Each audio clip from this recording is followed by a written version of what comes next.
Okay, this is Ben and Spencer. Karen's at the doctor because this game made her sick. No. So they played the Ruy Lopez. Jan is white. This is game 7. And they played this in games 1, 3, and 5. Mm-hmm. Okay. Now, in game 1, Jan played H3. And in games 3, 5, and 7, he played A4. In game 3, Magnus played Bishop B7. And in games 5 and today's game, game 7, he played Rook B8. Now, in this position, Jan had played C3 earlier. And in this game, he played, he played H3. And in this position, Jan's played C3. And this game, he played D3. So this is the first new position of the match for the players. And this is like slow and gives white a tiny advantage. He played H6, which stops knight G5, indicating it's likely he'll play Rook E8, Bishop F8. And if you play Rook E8 when the bishop is here, knight G5 could be annoying in some positions. Well, now it's not annoying because pawn on H6. Okay, so he played knight C3, which changes the character of the game compared to previous games where Jan was always playing C3 or C4. So after knight C3, he did play his Rook E8, Bishop F8 idea, knight D5, and Bishop F8. So here Jan thought quite a while about what to do. He played the engine recommended move, but the engine says white's a little bit better, but Magnus didn't really have a tough time diffusing, whatever white was doing, which wasn't very much. Now, one thing he could do, which would sort of semi-transpose, is after some move like C3, if we trade and then play here and then go back here, and then if he plays Queen F6, that's looking a lot like the game. Just that some extra moves were played. But it looks like the game. With extra steps. Yeah, so he just took on F6 right away, giving himself the D5 square. And he played C3. So instead of playing C3 right away, he played D3. He traded off his knight, and then he played C3. And the advantage for white to trading off the knight is with the knight not on F6, which it's not because he traded it, black doesn't have control over these two center squares, which means if white plays D4, this pawn isn't as weak because the knight's not on it. And black can't play D5 because there's no knight here. So as far as white playing D4 and black playing D5, what Jan did was quite good. He stopped D5 and he's ready to play D4. And Magnus played knight E7. He wants to move the knight around. He wants to play C5 and gain space. Bishop E3, recommended by the engine. Bishop E6, recommended by Spencer. And Jan's playing the first engine moves, but chess is a draw. And Magnus is playing excellent chess. Now, the problem with D4, which is the very natural reason to play C3, knight F3, bishop E3, is to play D4. And you think white is going to have a little advantage, is this was nicely diffused by Magnus by trading everything, which refutes everything I tell my students. So he traded on D4 and traded bishops. If we go back to the drawing board, it's not a better move, but if he takes with the knight or the bishop, the game would have had a different character. White's not better, but even though this is engine recommended and it's the only move that makes sense to me, why are you playing C3 to take one of these pieces? You want to get the nice center. Because of the way the game concluded, it seems like white has just no winning chances here. And he doesn't really, he's not better here, but just to keep the game going.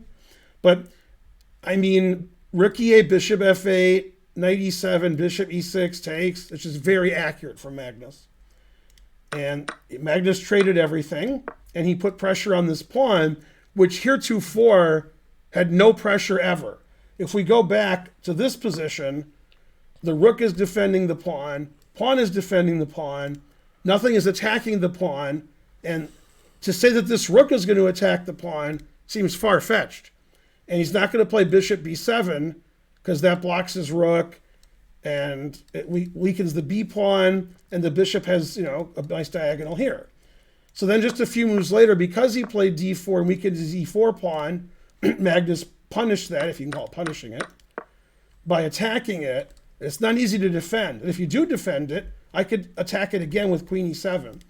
Now, the other problem that white has is if he successfully defends his pawn on e4, black can play c5, which seems really nice. Because black's going to take control of the e5 square. Black could get 2-1 on the queen side. And there's no reason that I would say white is better here. If I was playing and I just got to play here, I think I'd rather have black. I think it's harder for white to equalize. One of the engine lines was to trade these pawns. And there's no reason white's better here. These pieces aren't very good. Potentially this knight could get to d5. I don't see any reason why white's better here. Neither does the engines. So he played rook e c1, which was actually suggested by one of our viewers. And the reason to play rook e c1 is if we play the same variation, instead of the rook being on e1, the rook's on a1, so we're ready to double up on the bubble up, and white has a small advantage. The negative behind playing rook ec1 is the rook is not in position to defend the pawn, so Magnus can play c5 and trade everything off. Now, if I remember correctly, Fen Beingold, who gave 10 subs at the end, wondered why white didn't play queen d5 at some point. I would guess it would be here. Yeah, that seems like a time to play it. That's what I think he meant, but I'm not sure. The engine literally doesn't care about that. It says black can play c4, and it's completely equal, or black's better. Or I could play knight e7. Whoa. I could play knight e7. The queen can't go here because it loses the queen. It's like nowhere to go. And if you play the engine move, which is this, then the engine says black's fine here, but I'm wondering what to do against that. Queen d5 can't be a winning attempt because we're repeating. And right. This is going to be very similar to the game, where we're just trading everything. Yeah. So I guess queen d5 is a better winning chance. And he did, but it doesn't give him much winning chances.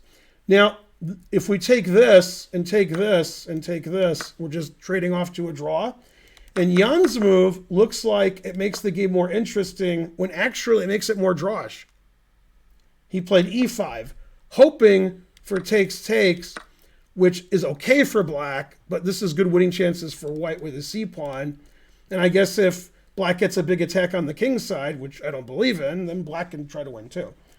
If this was a must-win for black, I think Magnus would have done this. But instead he just moved his queen. All these pawns are traded off, and the bishops and knights got traded off. And it's pretty forcing. These pawns are weak. Black's going to capture all of them. So this is wholesale trades. If white wants to avoid trading the knights, he could play king h1. And every move is equal. Queen d3, queen f4, queen e4. And the king's not really good on h1. So he just acquiesced to the draw by playing knight takes. And the people in our chat said, if there's not a repetition, you need to get to move 40 to draw. I was wondering why they would keep playing here. So they actually repeated right at move 40. They did both. So that's good. And then always repeat. All right. Although I don't think this happened. I don't think those moves happened. I think after here... I think he did play king f8, rook a6, or king f6, rook a6, and even king g7. Yeah. But maybe not rook a7. All right. Well, they repeated and made 40 moves, so the game was drawn twice. Yeah. So that game was draw. white having a slight advantage and Magnus easily vacuuming the board, much to the delight of Radjabov and Giri, and making it look easy to draw. So, I mean... It's tough to press Magnus in these Ruy Lopez's. Yeah. He just defends it so accurately. Knight e7, bishop e6, taking on d4. He understands everything there. And Magnus obviously very happy to draw easily with black, but probably Jan not too unhappy because when you play 7 hours and 45 minutes, the next day you don't want to play 7 hours and 45 minutes.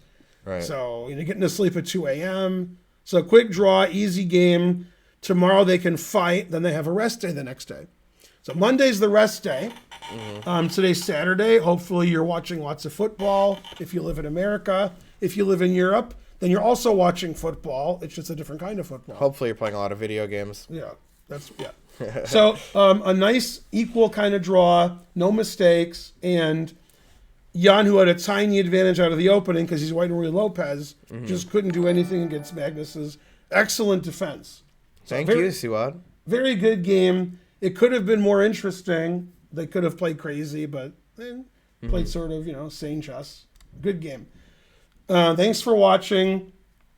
We'll be back tomorrow at the same time to do game analysis, and then Monday's a rest day. This was Game 7. Magnus gets white tomorrow in Game 8, and we will see you tomorrow. Now we have to guys. Raid. Who are we going to raid? Or whom? Oh. Let's see. 1, 2, 3. Nope. No. Yeah, I don't like no. Maybe Boo, somebody down here. Boo. He's pretty cool. He is? He's old school, Who's that? You don't know? Yeah, I know. I always say who it is when they tell me. Yeah. All right. I mean, that's the best we got. Oh, I never rated him, I don't think, because I don't know who it is. Yeah. He's one of the first people I ever watched on YouTube. But I've never heard of him. Also, I never heard of a Ganmador. All right. Bye everybody.